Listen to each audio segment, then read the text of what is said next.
Hey everyone, and welcome back to the episode. Now, today we are focusing a little bit more on guests with a fun little food court where really everybody can kind of come in, rest, recharge their batteries before continuing on their journey through Cedarbrook Park Zoo. Now, why are we focusing on a food court? And part of that is something we have to remember. Cedarbrook Park Zoo is a franchise zoo, and this means that money is actually a requirement. We're not building sandbox, and honestly, sometimes I ask myself, why do I build in franchise? And I think I'm just a sucker for punishment in the fact that I enjoy the additional challenge. It's easy to build in sandbox because everything's unlocked, you have unlimited money, you don't have to worry about those things. But in Cedarbrook Park Zoo, we do have to worry about that. Now, I realize kind of broke it because we borrowed money from other zoos from Conservation Canada, and I'm just going to choose to believe that it's a partnership program. Now, we are building something a little bit different, and in this case, our food court is going to be an open air food court. I've seen builds in the past where people focus on creating this really cool indoor food court with lots of cool amenities and things like that. But when I think about a zoo, I really want to be outside, and that's part of the reason why I came to the zoo. And I want that to kind of carry over to this food court idea. So I've designed these open air food kiosks with 4 open walls where people can come in, visit, take a look at what they want to buy, and maybe sit down around the food kiosk. They can have a chat with the worker, things like that. I realize that's maybe not as realistic for a zoo, but it's definitely something that I would love to see in my zoo. So I decided, why not? I'd build it. Now, there are some constraints, and some of the ideas behind this zoo, we're seeing it take place right now. I really wanted to have this glass case where we could have some snacks kind of on display. People could see it and, to marvel at all these really cool items. And when you think about a glass case, I wanted to kind of put in a curved glass piece. Didn't really work out, so I ended up going with more of a flat design. But who knows, maybe I'll go back and revisit and create something that is more curved. Now, one thing we do have to keep in mind is that Planet Zoo is not really meant to be built on such a small scale. Everything's supposed to be a lot larger, and we're building everything micro. So you're going to see these challenges crop up throughout the build, and hopefully maybe one day we can revisit and take another stab at this and make it even better. Now, getting back to the actual build, we've made our 4 walls, we've gotten the outline for our overall build, and in fact, we've created some shelving units on the inside that will allow us to store quite a few necessities to keep the business up and running. I've also utilized some of the marquee beams to act as a bridge between the 2 different colors. And the idea behind this is when you think about a hot dog stand or any food stand for that matter, having it as one color is just not eye-catching, it's not eye-popping, it's not gonna really draw your attention. So created these 2-tone color kiosks. And I went with gray on the top because it's a very neutral color, it's very easy to work with. And initially I went with brown on the bottom. And I realized that maybe brown was not the best decision. So we do go back and adjust the color to make it a little bit more user-friendly, but the idea is there. Now, I also slapped this really cool door together, just utilizing some more of these generic plastic pieces. And I gotta say, the plastic pieces are a lifesaver when it comes to my builds in Planet Zoo. Now, with the base of the kiosk created, it's time for us really focusing on the roof. And I had actually gotten some inspiration from Frontier and some of their generic art that they'd originally created for one of their games. And it was this really cool open air food kiosk, and I was trying to emulate it. And one thing that they had was this curved rooftop. And I love the idea of looking at a curved rooftop. It flows a lot nicer, everything like that. But it's a struggle to build within the game because, again, we're building on a micro level, and this game's not really meant for micro. So after some trial and error, some finagling with the pieces, finally got it to where it looked as good as I think it's ever going to get. Now, with the hard work out of the way, it was pretty easy just to copy and paste this and start working on the next level. So this overall build is going to have 3 layers on the roof, and think of it like a sandwich. It's going to be the first layer is going to be gray, the second layer needs to match the bottom layer of our kiosk, and then we have our top layer. Now, there is a reason why I'm telling you this. Since we started playing Planet Zoo, this journey has been on YouTube from the start.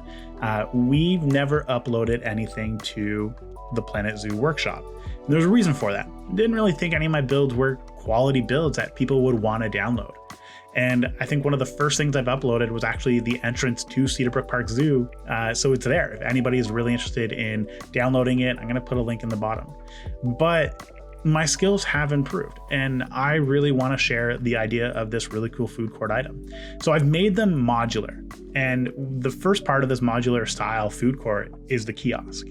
And the second part is going to be some of the seating areas. So of course, we have to acknowledge the seating areas are not going to be usable, but it's going to be a family style table. And the idea behind that is you're going to come in, order what you want to order. Maybe you're there just with a significant other. Maybe you've brought some kids. You're going to find a table that fits your needs, and then you're going to hang out there. Now, an additional benefit to this modular design is I really don't want to have to build another food court. I'm not a huge fan of building them. It's not as fun as building an exhibit or anything like that. So as we expand the zoo, we do need to expand our food services. So it's going to be very easy for us to take one of these modular designs, plop it down somewhere else, and then expand from it. And that's the hope. We want to create this once and then just kind of work up from there. So you can kind of see I'm just playing around with it, making it a little bit bigger. I'm not happy with the original size. And then we have these blocks that are going to house all of our plants. And of course, because I'm a scatterbrain when it comes to builds, I do tend to flip and flop between them. But we're finally getting to really what we wanted to see, and we're setting the stage for our food court. Now, no food court is complete without some stools. And there's a reason why we're landing on stools. Creating an actual chair is something I don't think I have the skills for just yet. And for sure, you can see quite a few of them on the workshop. But again, I want to put my item on the workshop. So I need to be cognizant that I want to create things myself from start to finish. And to be honest, it's also a challenge for me to improve my skills. That's always been a driving factor of this entire series. So if you look in the background, you can see an attempt that I had at creating a stool. Didn't really work out. So I've gone back to the drawing board and started making a whole new one. And after watching a few videos on creating rounded items, landed on this mud column idea. And essentially we're using the mud column as our base because I believe it's on the grid, and that's why. And now it's all about just finding the correct angle for these stool arms. Now, nothing ever works out as it's supposed to. And you're going to see this happen. So we finally got everything set up the way we wanted it. And it's time to add the bars on the inside. These bars are going to hold the arms together. It's going to stop them from splaying out. Of course, we do not want to have somebody slip off of one of these. It would be very detrimental to the company. So yeah, we've created this. And I think this is where I realized I was like, oh, hold up.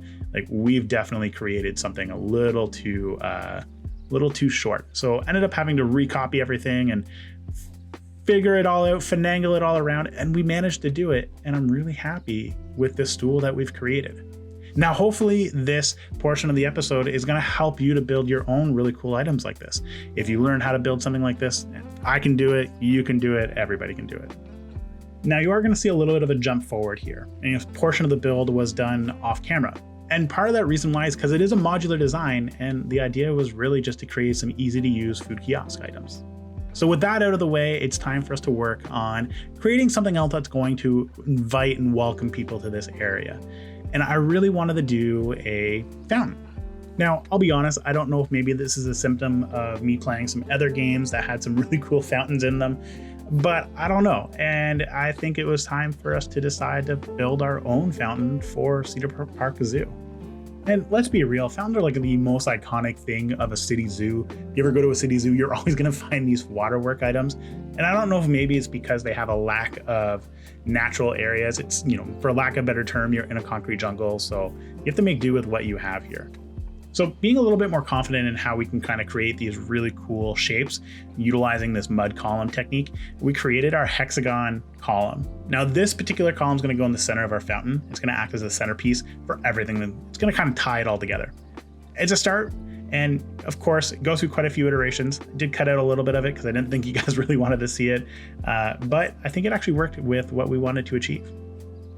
So having completed some minor cosmetic work on the actual fountain, just really utilizing some faux rocks and some jets, it was time for us to work on the actual statues. Now, with these particular statues, really wanted to focus on creating something that was going to be really inviting. And what that means is having them face out towards our guests, kind of almost inviting them to come over, say hi, sit down, and enjoy it. Now, speaking of the statues, we did go with a capybara, a king penguin, some phoenix foxes, armadillos, kiwis, and of course, an alligator wrapping around. And really, it was the wrapping around mechanic that kind of sealed the deal for this entire statue. Now, of course, no fountain is complete without an area to sit down. Every fountain needs to have some benches. Sadly, because of the way the pathing works, I couldn't curve it around the fountain, and that meant we couldn't place any real benches. So I made my own. And I went with this really simplistic design and kind of made of 3 pieces: conservation boards, some marquee beams, and this bracket piece that kind of ends as the cap piece for the overall build. Now, I'm kind of sad that we can't manage and move the benches the way we do with every other build piece, but it does mean that we get to build something that, truthfully, it's probably going to be used in a lot of other areas of the zoo. I actually really like how this bench turned out, and it's becoming quickly one of my favorite pieces from this entire build. So really, we're left with one final piece to build. And this went through a few iterations, not gonna lie, but it's like an infographic board. And really, we can use these info boards for just about anything. Could be directions to the exit, to the entrance, maybe a map for the overall zoo. We don't need one right now, it's not very large, but that doesn't mean that it's not gonna grow in the future. So to that end, try to utilize something I'm comfortable with, which are these plastic pieces, but they're not really suited for micro builds, and ended up utilizing these 2D font pieces. And they're surprisingly versatile in creating a really cool board back. So if you walk away from this video learning just this, I'm super happy, because this is a new thing that I learned today, and I gotta say, it was a game changer. It's gonna definitely become something I might use a little bit more in the future. And with that being said, we've hit the end of the speed build. Of course, just a few things. Number 1, we are gonna do a tour, because some of the things just didn't make it to the video itself, and I really wanna show you what we built. And number 2, just a reminder, I'm gonna upload these to the Steam Workshop. If these are added to your zoo, that's awesome. But if this inspires you to build something really cool, some micro build like we've done today, even better. So stick around, sit back, enjoy the music, and we'll chat soon during the live tour.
And with our fountain finally completed, it is time for us to take a quick tour of all the work we've accomplished today. And I think it's only fitting we start off with Hot Dog Squad, considering it is the first food court item we built today.